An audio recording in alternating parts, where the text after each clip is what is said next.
We've always been a hop, skip, and jump away from greatness.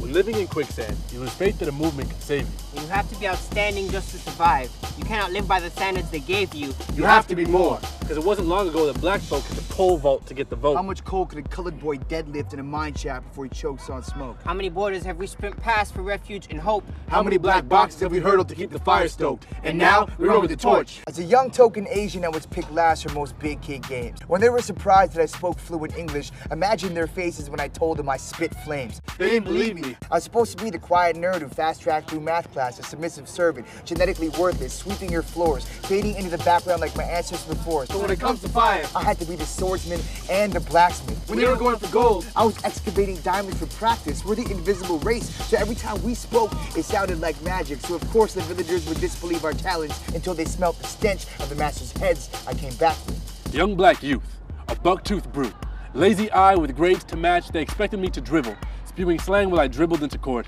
Take that how you will.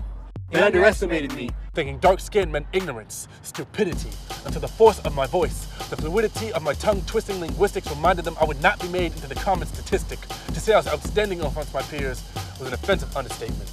Now, people make payments to hear me blow minds with poetry until their skulls are vacant. Now how's that for greatness? The idea of migrating to the country you were born in is a foreign concept to many. But after living in St. Kitts for 17 years, this Canadian society isn't set up for me. Call a kid with an accent and confidence. Patrick, you speak too loudly. Walk around too proudly. But as a poet, I understand that my words have meaning, even if your first world dictionary can't define me. So when the world handed me a bunch of textbooks and told me to get a degree, I said, okay.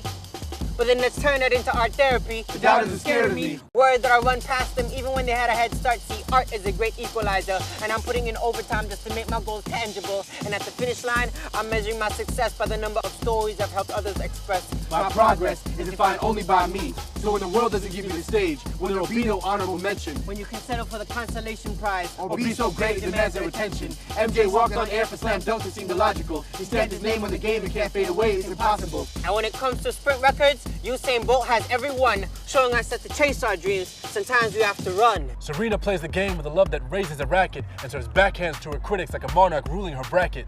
Manny Pacquiao, a Filipino fighter who uppercut the sun up, reminding a nation it's a time to be humble and a time to keep your gloves up.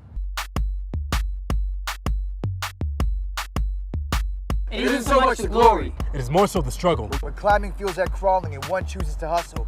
3 part-time jobs and a college degree, Turning a green card into a PhD. minimum wage to support a 10-person family, Raising other kids to support your own. leaving for work before the sun and it still beats you home. Wearing the second-hand suit to be promoted in position. Double shifts in a taxi cab and somehow staying driven. We must never forget. The preservation of greatness is not in the dust and trophy cases. The blood, sweat, and tears dried up in the pavement. Every smile you make, a movement. Every breath you take, a revolution. It is written in your own bones, your own veins are the blueprint. So prove it to yourself. And do not be discouraged by how far back you have started. When they're running the same old lines, you must trailblaze through the margins. Our parents came to unknown lands and proved that home is where the heart is.